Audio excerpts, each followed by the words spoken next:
good day! So now, I'm going to teach you or bibigyan ko kayo ng mga some tip, ano ba yung mga kailangan natin kapag nagpunta tayo ng BIR. So, first one na pinaka-tip na mabibigay ko sa inyo, huwag niyong kalimutan mag-fill out na sa bahay ng application for registration or yung tinatawag natin na BIR Form 1901. Actually, may mga ibang branch na meron naman silang form doon at pwede kang humingi doon, pwede ka doon na mag-fill out. Pero ako, I highly recommend na pwede naman kayo mag-fill out sa bahay para less hassle na. Nada-download yan sa BIR website. So, i-search nyo na lang sa Google. So, i-fill out nyo na yan and magdala kayo ng extra para hindi na kayo mahirapan. So, yun yung isa sa mga pinaka-first tip ko sa inyo. Pangalawa, magdala kayo ng 4 books kasi yun yung kailangan ninyo kapag magre-registered sa BIR. Especially kung non-VAT, 4 books lang ang kailangan. So, yung isa is yung General Journal and then General Ledger, Cash Receipt Journal, and Cash Disbursement Journal. So, 4 po yan na kailangan ninyo na books for non-VAT.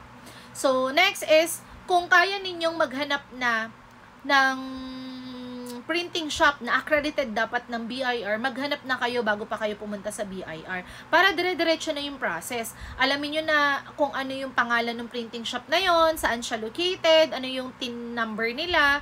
So, para kapag dating mo ng BIR, ma-process mo na rin yung authority to print mo para dire-diretso na hindi na yung pabalik-balik ka pa.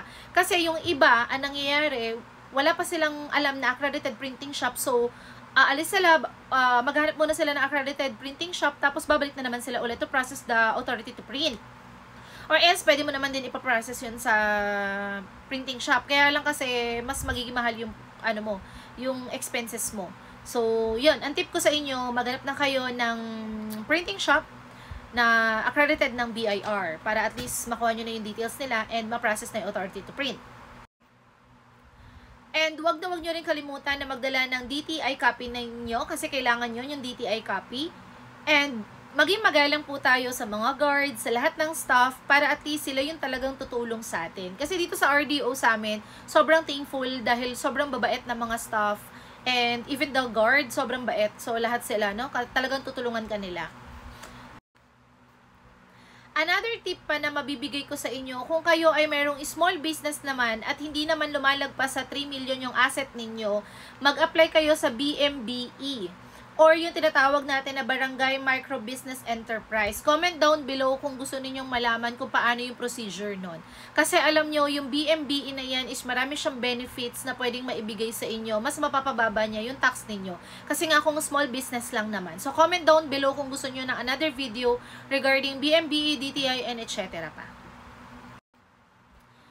So, ulitin ko lang, don't forget the application for registration or yung BIR Form 1901. DTI copy ninyo, and kung may BMBE certificate kayo, ay i-print nyo rin yon.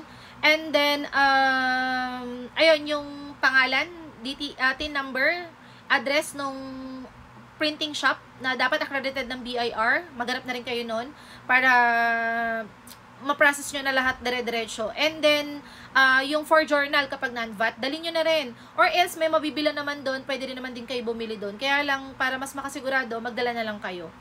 And then, ano pa ba? Baka may nakalimutan pa ako, just comment down below para at least ma-share natin sa iba at makatulong tayo.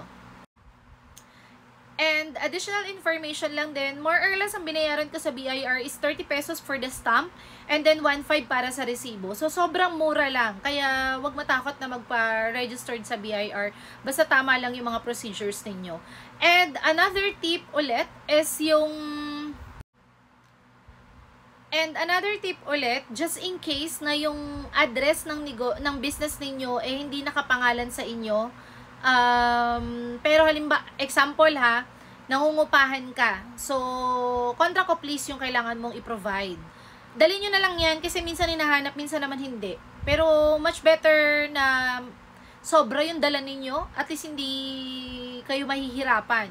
Kaysa naman kapag kakulang kasi pabalik-balik pa.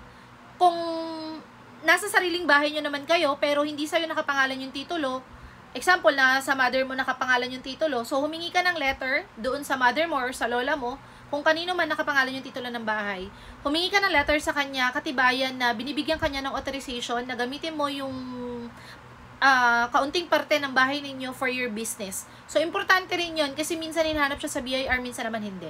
Anyway, so yun lang naman yung mga kaunting tips. Sana nakatulong sa inyo. And if you have some question, just comment down below para at least masagot natin. And kung meron naman kayong ibang mga tip pa na nakalimutan ko, so comment down below nyo rin para at least makatulong tayo sa ibang tao. Bye!